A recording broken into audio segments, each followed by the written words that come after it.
ये सिर्फ एक सोलर पार्क नहीं है, ये एक सिग्नल है। ये गोंगे तेलेतन सोलर पार्क है, दुनिया का सबसे बड़ा सोलर पावर प्लांट जो चाइना की चंगाई प्रोविंस की बंजर रेगिस्तान में फैला हुआ है। इतना बड़ा कि अगर ये अपनी फुल कैपेसिटी पर चले तो पूरे नॉर्वे को बिजली दे सकता है। और ये कोई अकेला प्रोजेक्ट नहीं। अगर आप सैटेलाइट से जूम आउट करें तो एक हैरान कुन मंजर सामने आता है। चाइना के डेजर्ट जो कभी सिर्फ खाली जमीन समझे जाते थे, आज सोलर पैनल और विंड टरबाइन का समंदर बन चुका। दुनिया की 3 सबसे बड़े सोलर प्लांट और 3 सबसे बड़े विंड फार्म सब चाइना में है। सिर्फ 2024 में चाइना ने $940 बिलियन क्लीन एनर्जी टेक्नोलॉजी में इन्वेस्ट किए। सोचिए, ये पोलैंड की पूरी जीडीपी से भी ज्यादा है और दुनिया की टोटल फॉसिल फ्यूल इन्वेस्टमेंट से बस थोड़ा ही कम। पिछले साल ग्लोबल रिन्यूएबल एनर्जी में जो नई कैपेसिटी ऐड हुई उसका 64% चाइना का था और दुनिया की 70% इलेक्ट्रिक व्हीकल चाइना ने बनाई। ये सब कोई इंसिडेंट नहीं, ये एक मास्टर प्लान का नतीजा है और इस प्लान के पीछे खड़े हैं शी जिनपिंग। मगर सवाल ये है,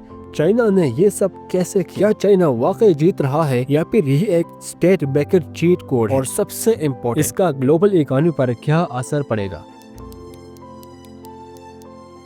चाइना का इंडस्ट्रियल सुपर पावर बनने का सफर आज से 40 साल पहले शुरू होता है, जब माओ ज़ेडोंग का इंतकाल होता है। माओ आज भी चाइना में एक आइकन है, लेकिन उनकी इकोनॉमिक लेगेसी बिल्कुल भी ठीक नहीं थी। 1958 में माओ ने एक एम्बिशियस प्लान शुरू किया, द ग्रेट लीप फॉरवर्ड, जिसका मकसद था rapid industrialisation, complete self sufficiency. लेकिन इसका रिजल्ट इंसानी तारीख का सबसे बड़ी तबाही। एग्रीकल्चर की जबरदस्ती कलेक्टिवाइजेशन और हेवी इंडस्ट्री की जुनून ने मुल्क को ऐसे कहत में धकेल दिया जहां 15 से 55 मिलियन लोग भूख से मर गए। 1976 में माओ की दौर खत्म होता है, पीछे रह जाता है एक गरीब खेती बाड़ी पर मबनी मुल्क और कल्चर रिवॉल्यूशन की काउस।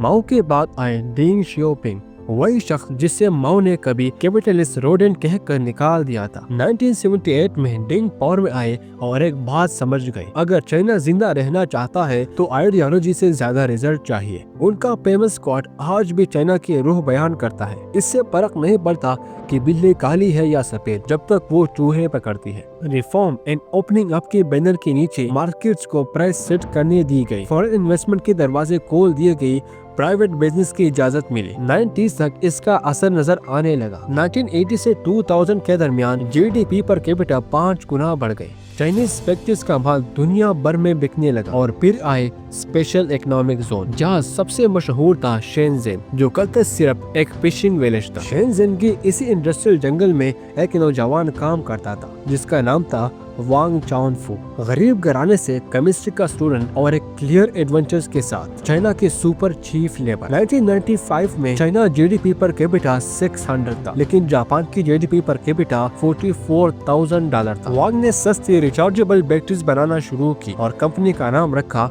याती इलेक्ट्रॉनिक्स। और फिर एक कमाल हुआ, 2000 तक यादी दुनिया का सबसे बड़े मोबाइल बैटरी मैन्युफैक्चरर बन चुके थे। 2002 में कंपनी पब्लिक हुई और $200 मिलियन रेज किए और इसी वक्त दुनिया ने एक नया नाम सीखा, BYD। 2001 में चाइना ने वर्ल्ड ट्रेड ऑर्गेनाइजेशन ज्वाइन की, ये एक हिस्टोरिकल टर्निंग। 2010 में चाइना ने जापान को पीछे छोड़कर दुनिया की सेकंड लार्जेस्ट इकोनॉमी बन गया। मगर एक मसला था, एक्सपोर्ट अभी भी लो एंड मैन्युफैक्चरिंग पर मबनी थी। इसी वक्त BYD ने कार बनाना शुरू की, बैटरीज को व्हीकल के साथ इंटीग्रेट किया।